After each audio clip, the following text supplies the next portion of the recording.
There is an incredibly easy manifestation technique that Neville Goddard has discussed in his lectures. Yet, only a few people use it, even after hearing about it. This technique makes thinking from the end a walk in the park. So, if you are struggling to manifest your specific person and want to make it an easy process, then follow me till the end, as I am going to reveal some tricks in the video.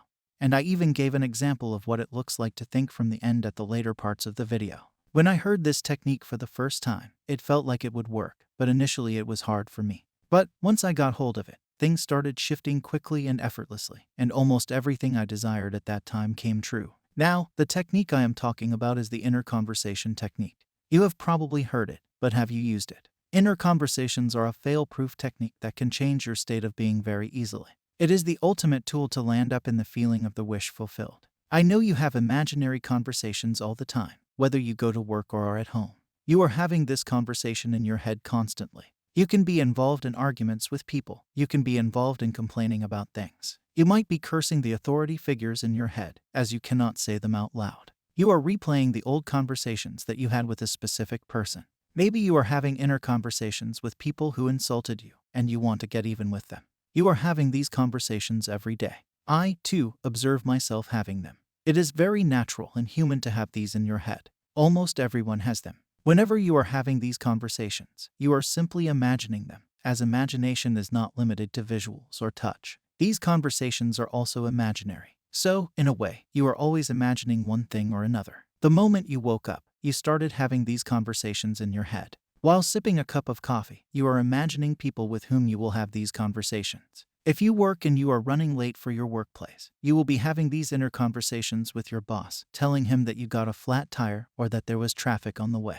All these inner conversations change your state and become a reality for you. It is because imagination creates reality, and your words and thinking are imagination too. In one of his books, Neville Goddard said, "To think is to speak low, to speak is to think aloud." This one quote has changed the way I perceive reality. It made me realize that when we think about another, we are speaking to them in a low voice, and they are hearing me. Last night, I was sitting on my couch, and I turned on Netflix. The TV series named How to Change Your Mind popped up, and I watched the first episode. It is about state-altering banned substances and their histories. There were scenes when some chemists discovered them and tried to test them, and some humans were taking part in this study. They were on these microdoses, where they experienced the truth about consciousness. I am talking about this here because people experience themselves as a subset of a larger being, and everyone is a part of that larger being and is connected to each other. These particular scenes intrigued me, and I remembered an example that came to mind back in the days when I used to meditate.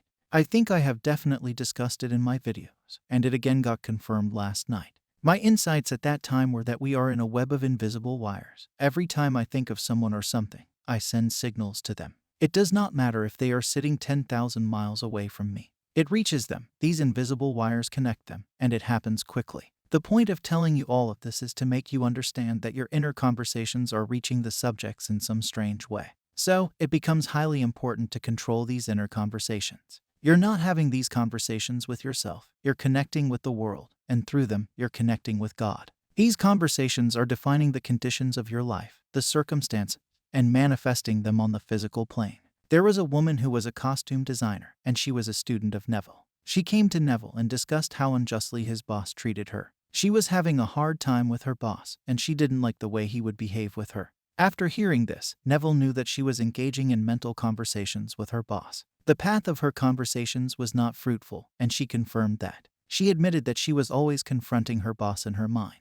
She was talking to his boss from the premise of injustice. After having these conversations, she would form the assumption that her boss is very rude and is a difficult person to work with. Slowly, her assumptions started becoming a fact, and every time she met her boss, he behaved rudely toward her. This costume designer was frustrated, and this became a memory that she constantly played in her mind. Upon hearing this, Neville asked her to follow his advice. He asked this lady to do the opposite of what she was doing. Instead of arguing in her mind with her boss, she now has to imagine this man congratulating her. She now has to talk from the premise of receiving praise from her boss. In her imagination, upon hearing congratulations from her boss, she has to say thank you and accept his praise. It was strange for her at first, as having lovely conversations with the person who is rude in her 3D seemed to be nonsensical. But she followed her master's advice. She disregarded the current reality, and every time her boss came into her mind, she would hear praise in her mind, and she would reply to him with thank you. It started changing her inner world. It started changing her perceptions about her boss and her inner state of being.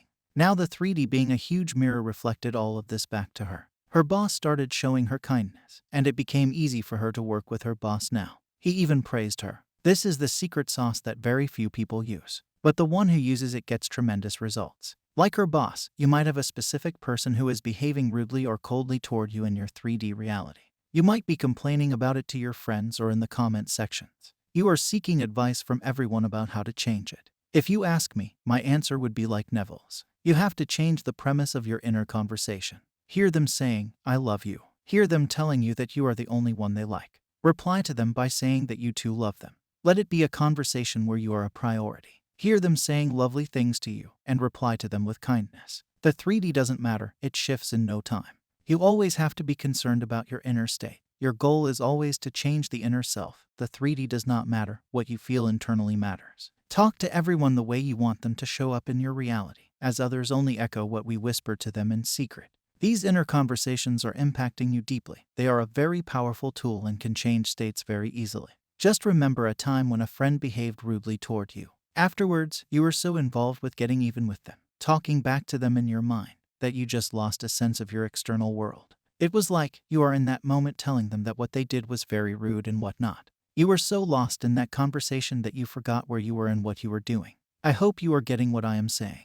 Like this, inner conversations can work positively for you. They are so powerful, and they remove every obstacle that you face while manifesting. The majority of the people in the manifesting community are thinking about their desires. They are thinking every day that they will change their specific person. They think that their specific person will come to them someday. They have been told countless number of times that they have to think from the state of having their desire. The next question that pops up in their minds is, how can I think about it when I don't have it physically? This question is the major block that is keeping them away from their desire. Neville has told you again and again that you have to change your internal world, regardless of the external circumstances.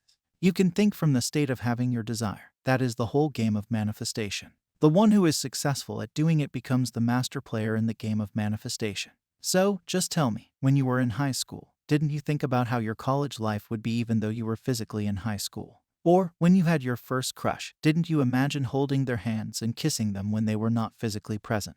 You did all of that. Now, what is stopping you from doing it? Your reply would be, but they said they didn't want to see me. Whatever they are saying, those are not the words from God. Those are not the words that will remain a fact. They will change. They don't want to see you. Cool, don't go around them physically. Just go near them imaginatively and mentally talk to them as your lover. Let me make it simple for you. Suppose your specific person is now your partner. This is a fact. They are your partner now. Just think of this place. Just keep in mind that they are your partner, and now think from that place. Your conversations would be way different. Let me give you an example. Imagine a person named Liam.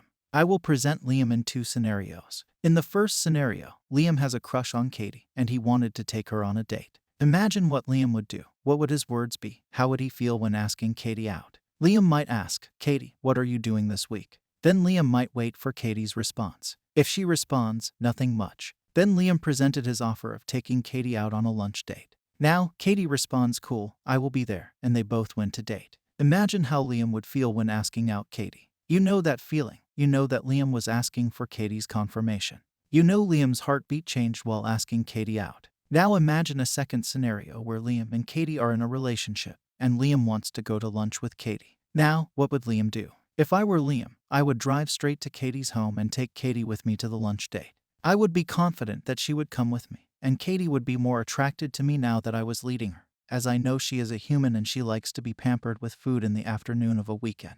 Many women have confirmed that they like it when their man leads. Ladies, tell me, is it true in the comments section? Now, the energy of Liam would be totally different than in the first scenario. You can feel it too, and you know it too. You get my point. The second scenario that I presented to you is thinking from the end of having the relationship. This is what thinking from the perspective of having your desires looks like. The feeling that second scene would give would be way different. Now there are infinite scenes and infinite conversations that you can have with your specific person from the premise of having a relationship. Many people do it successfully, and you can do it too. There is a video of a success story where a person manifested behavioral change from their specific person in just one day. Check it out by clicking on the first video that appears on the end screen. Happy manifesting!